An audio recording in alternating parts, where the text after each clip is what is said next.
人工智能大战，中国摩拳擦掌，美国却说胜负已分，美国败了。那么我们是不是真的像美国说的那样已经赢了？各位网友大家好，我是刘小飞。前几年中央军委科技委牵头，让国内各个研究单位一起搞了一套丛书，叫颠覆性军事技术丛书，一共10本，包括什么定向能武器呀、高超音速武器呀。昨天呢，出版社通知我了，说经过3年多努力，第一本书终于成稿，马上就要上市。那么第一本是人工智能。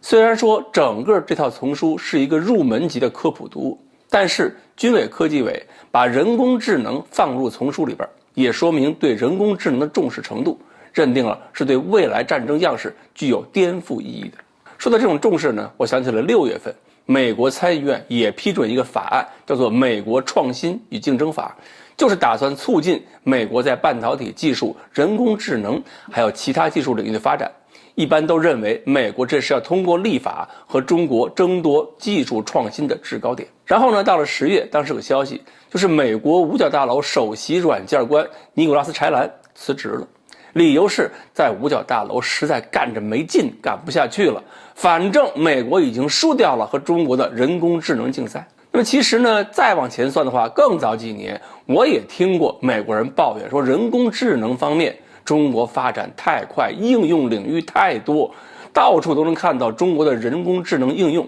所以从市场广阔的前景来看，有人预言中国一定会赢得竞争。而柴兰这次辞职呢，也多少解释一点为什么有人如此不看好美国的发展前景。柴兰说，美国的一些政府部门呢，网络防御能力还在幼儿园水平，技术领域发展改革步履艰难，尤其是美军。而美国在这方面的发展主要依靠是谷歌等大公司，但是这些大公司又偏偏不愿意跟美国政府深入合作。美国呢，围绕人工智能理论问题倒是吵得非常积极，而他认为中国是不一样的。中国的企业和政府有合作的义务，政府呢发布一个科研项目，很多高校、很多企业争夺起来还很积极。那么在行业里边，我们称这一类呢叫纵向项目。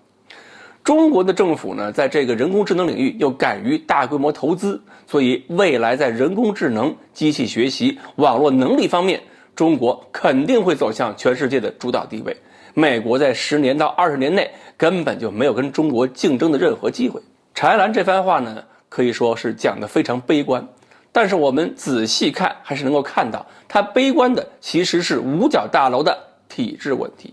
他可没说谷歌这样的大公司科研能力不行，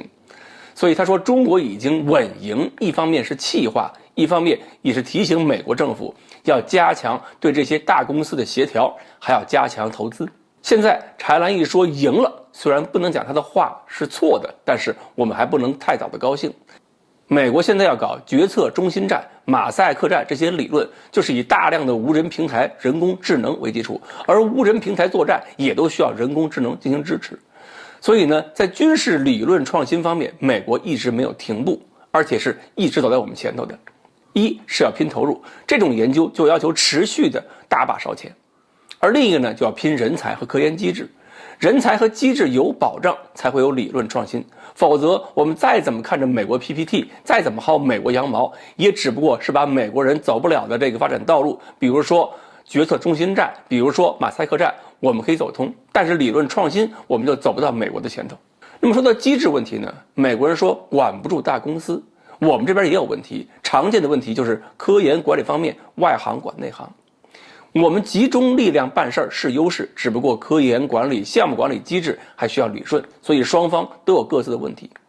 至于人才方面，中国毕竟人多，后备力量更充足，不过和美国相比，还真有一些共同的问题。就是美国现在担心很多年轻人大学毕业以后更愿意去那些能挣快钱的公司，不愿意在政府部门或者军工科研领域长期闷头工作。这种情况我们也有，毕竟中关村里边太多企业收入比我们的军工企业里丰厚得多。所以啊，军委科技委组织编写这么一套丛书，一方面是从科普角度提升一下很多读者对军事领域人工智能的基本概念、应用前景有一个更深的了解；另一方面也是希望更多年轻人通过这套丛书能够对军事科技有热情、有思考。好，关于美国这位高官说的中国人工智能方面已经胜过了美国，到底是不是真的？今天呢，我们就聊到这里，欢迎大家继续关注我们的栏目，我们下期再说。